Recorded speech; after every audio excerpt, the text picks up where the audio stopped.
Perkenalkan, saya Delia Mariana, NPM 2023 14500 656, kelas S2B, jurusan Pendidikan Ekonomi, mata kuliah Filsafat.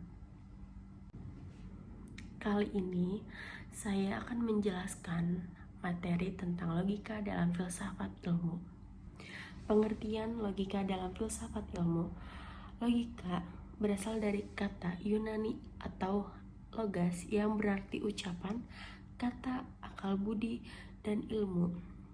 Logika sebagai ilmu merupakan elemen dasar setiap ilmu pengetahuan. Logika sebagai seni atau keterampilan, yakni seni atau asas-asas pemikiran yang tepat, lurus dan semestinya. Sebagai keterampilan, logika adalah seni dan kecakapan penerapan hukum-hukum atau asas-asas pemikiran itu agar bernalar dengan tepat, teliti, dan teratur. Selanjutnya, terdapat logika artifisialis. Terdapat berbagai macam-macamnya, seperti logika formal dan logika material.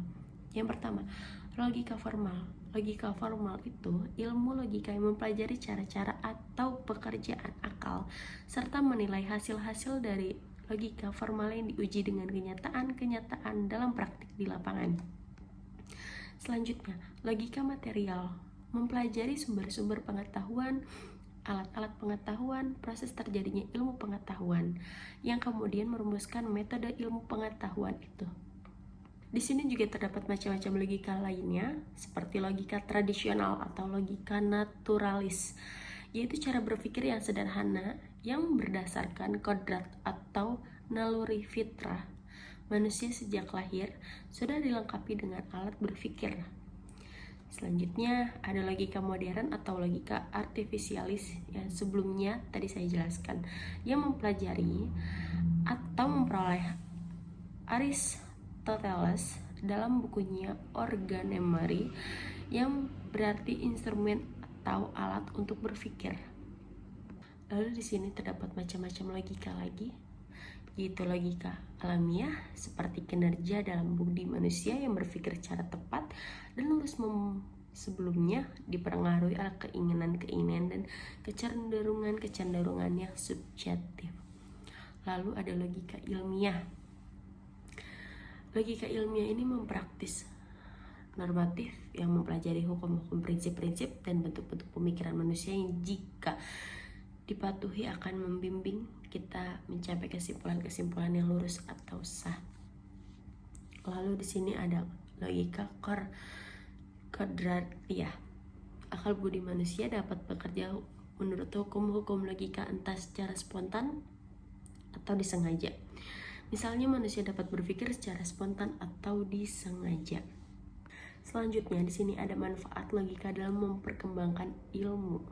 Yang pertama, logika menyatakan atau menjelaskan dan mempergunakan prinsip-prinsip abstrak yang dapat dipakai dalam semua lapangan ilmu pengetahuan atau bahkan seluruh lapangan kehidupan.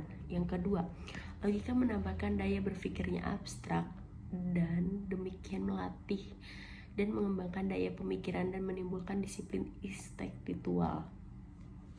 Lalu yang ketiga, logika membantu orang untuk mendapatkan berpikir lurus, tepat, dan teratur, karena dengan berpikir demikian ia dapat memperoleh kebenaran dan menghindari kesehatan. Selanjutnya, logika adalah ilmu sekaligus terampil berpikir. Seperti apa sih?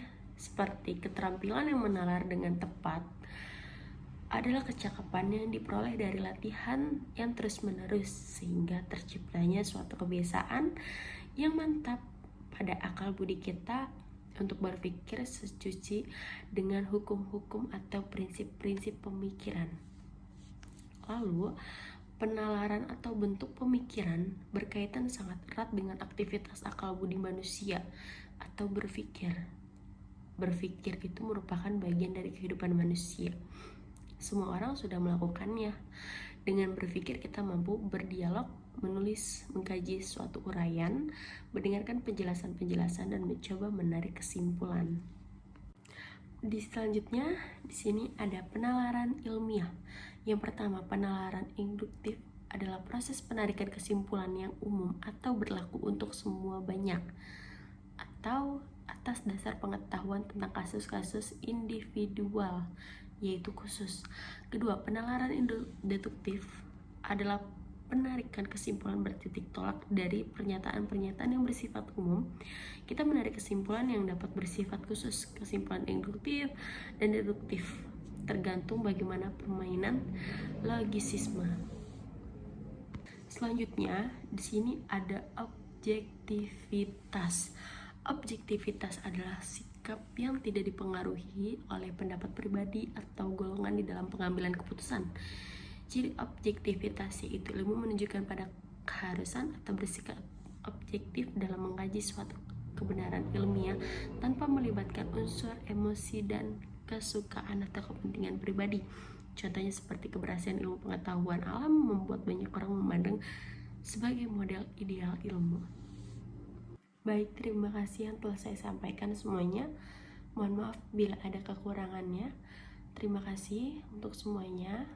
Wassalamualaikum warahmatullahi wabarakatuh.